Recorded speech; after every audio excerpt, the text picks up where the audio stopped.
Hi everyone, number one Marmaduke fan here. Stumptown number one, this is something I bought in a 50-cent bin last year because after viewing the Diversity in Comics channel, I came back to superhero comics and I got it in my head that I wanted to go support a comic book shop. And they had a big sale with a lot of books in their 50-cent bins.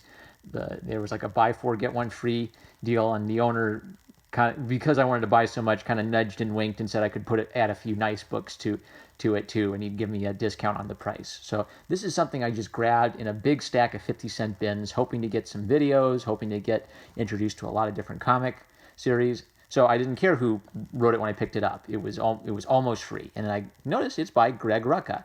Greg Rucka, if you go to his Twitter, has a symbol of the number 45 in reference to Donald Trump being the 45th president. And the 45 is shaped to evoke the idea of a Nazi swastika. And then there's a no going through it. So Trump is a Nazi, and we're saying no to Trump. For a while, Greg Rucka did not have me blocked. If you aren't aware of this, several comic book professionals will use what's called a block bot to automatically block someone, even if you haven't interacted with them whatsoever, so long as you follow someone you don't like. So some pros have been accused of using block bots because suddenly tons of people couldn't see their tweets or were blocked without ever talking to them. For a while, Greg Rucka didn't have me blocked. And then I didn't interact with him or tweet at him, but I saw he retweeted a statement from some fake news journalist that was essentially the argument that every single voter who voted for the Trump looked at evil in the eye and said, "I'm okay with that," like the allegations of sexual abuse, the racism, the sexism. So I think I didn't even talk to Greg Rucka. I went to the original tweet, and I think I retweeted it, and I made the point that this is a wrong-headed argument. It's especially wrong-headed coming from a comic book professional who should be selling comic books to people, including Donald Trump voters. But the argument is essentially, if you voted for Donald Trump, you must therefore be okay with every bad thing Donald Trump has ever done, and you personally bear moral responsibility for everything in the past and everything in the future that he does. That was the original tweet. I'll probably go find it later. I don't care because it's Twitter and no one cares about Twitter. But I made the argument that try to apply that argument consistently. Is every single person who voted for Barack Obama in 2012 personally morally culpable for Joe Biden standing on a stage, imitating a Southern accent and saying to a group of black voters that Mitt Romney's going to put y'all back in chains? Joe Biden essentially said that the Republicans want slavery, and then in a condescending way to black voters, imitated a black dialect and threatened them with the fear of being returned to slavery if Republicans won. Is every single Democrat voter and every single Obama voter personally responsible for what Joe Biden said? No. So I'm not personally responsible for every dumb thing Donald Trump has ever said. The original tweet talked about Donald Trump's racist policies. Is every single Barack Obama voter personally morally responsible for every drone strike that Barack Obama ordered and every single civilian casualty killed by an Obama drone strike? Well, if you use Greg Rucka's logic that in that tweet he retweeted, that would seem to be the case. Every single Obama voter would be personally morally guilty for every single decision Barack Obama ever made as president, according to Greg Rucka's logic.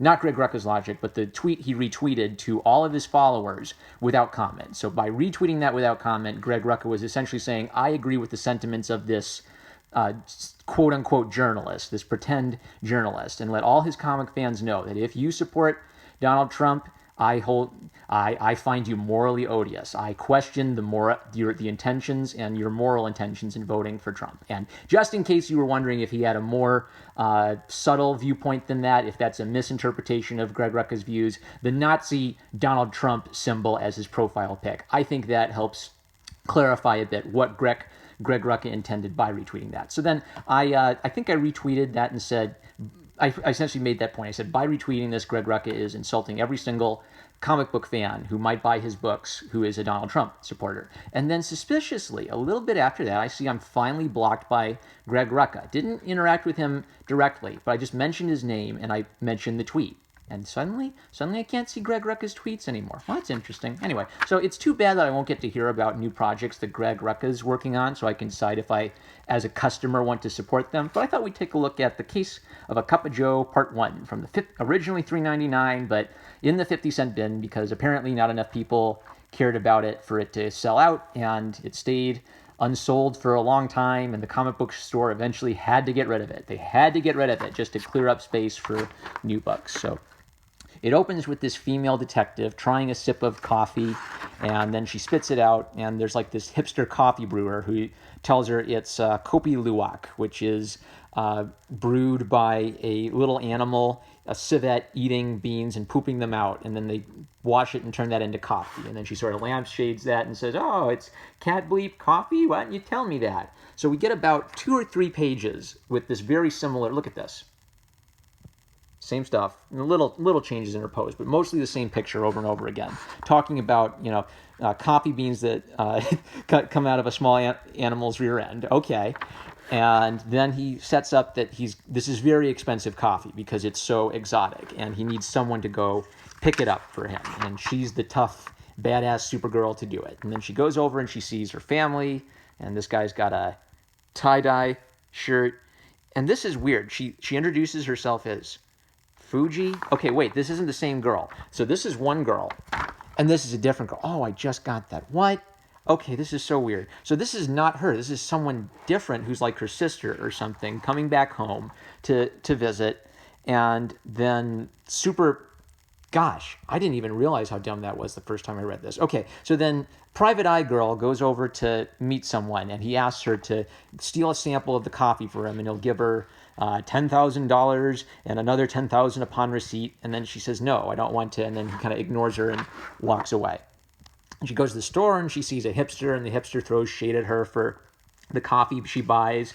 And she meets this guy who, Ansel. And Ansel apparently has some sort of, some kind of debilitating condition. Maybe it's just a stutter, but Ansel is someone we've heard earlier. People need to take care of Ansel, so I don't know if it's just a stutter or if he's supposed to have some sort of mental condition where it's difficult for him to take care of himself. So she seems sympathetic. Okay, I'm okay with that. He comes home and Ansel's very excited. Fuji's here. Yeah. Oh, that was so weird. Very bad communication. That's a completely different girl. Oh, man. Live reaction to the cringe here, guys. And then Fuji apparently has been away and she's dropped in unannounced, and I guess the mom or the sister is angry about this, and she sort of just brusquely goes off and says, oh, we'll talk about it when we get home. And off Private Eye Girl goes to pick up the $45,000 coffee, and someone's in pursuit. There's a cart chase. Okay, some cool rain effects as the chase is on.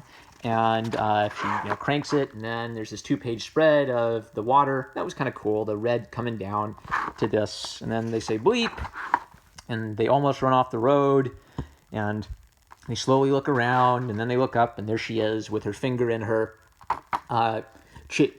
pocket to imitate a gun. She tells them to step out of the car, and she throws away their car keys and sort of says, you're not that good at tracking me because I saw you even before I got out of the parking lot.